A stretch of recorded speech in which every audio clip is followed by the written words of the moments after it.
50 years down the line, we'll end up exhausting all the fossil fuels more or less worldwide. Then we'll left. So because of the carbon emissions, so our that is also going to cause much more problems than what we are facing now. Yesterday, I understand that in Kashipur there was some sort of a snowfall, and you have floods, you have forest fires going on in Goa recently. So all these are whether people will like it or believe it or want to acknowledge it or not.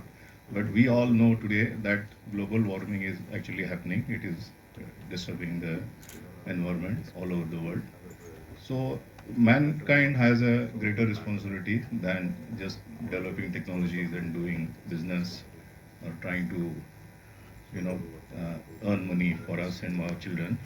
So much bigger responsibility is to really save the environment for the future, our own kids and grandchildren's. So with that responsibility, I think one should always come forward and try to adopt green living in our, day-to-day and also in the business environment. That is what is required. So now, with all the effort of the central government, now ethanol has become top of the town. So if you go to any city or town, district, or any industry, people will ask you about ethanol. What is this ethanol?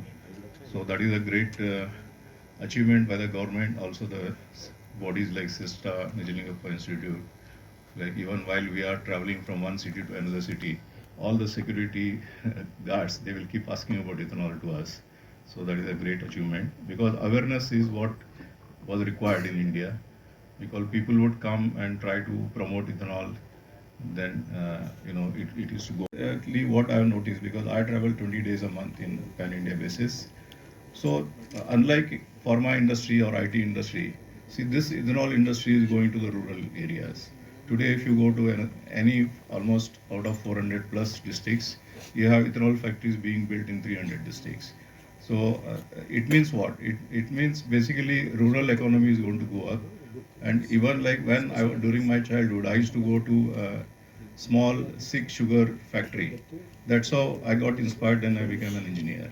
So this can also help, the rural children to get, inspired, and apart from getting a knowledge from the industry, job from the industry. So the inspiration itself will be a great contribution for the rural economy. So there are quite a few policy supports government has given. So we also work in almost 25 countries. So this is one country where I'm very proud that for sugar and ethanol, government has given so much so far that no country has given this kind of incentive subsidies to any industry anywhere in the world that I can vouch for it.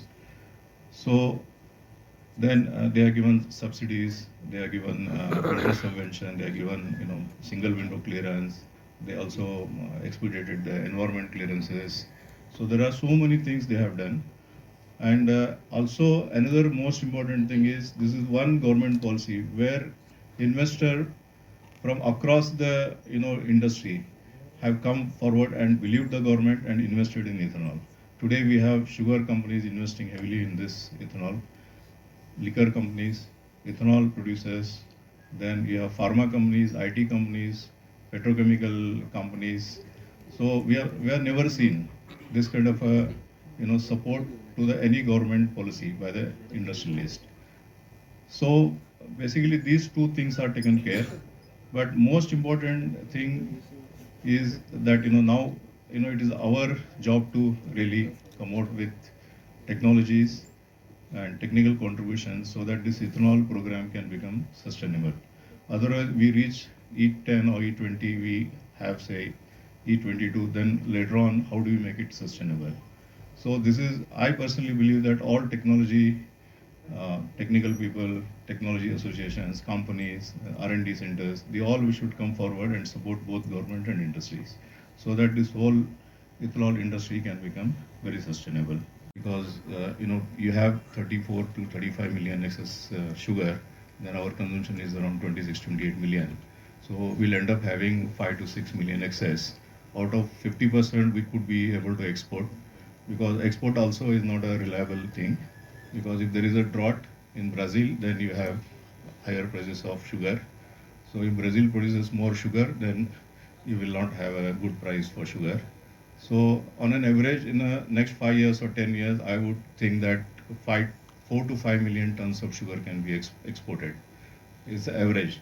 1 year it could be 1 million, another year could be 3 million or 4 million. So there will be always going to be excess sugar in India, because ISMA has also recently told us that sugarcane acreage has gone up. It has gone up by 7 to 8%. So apart from the increase in the yield because of all of you, so the acreage also is going up, because whatever many companies, especially in Karnataka or UP, whatever ethanol they wanted to do from sugarcane, they crushed more sugarcane. So the sugar production has remained there, and more ethanol is produced from the new cane, new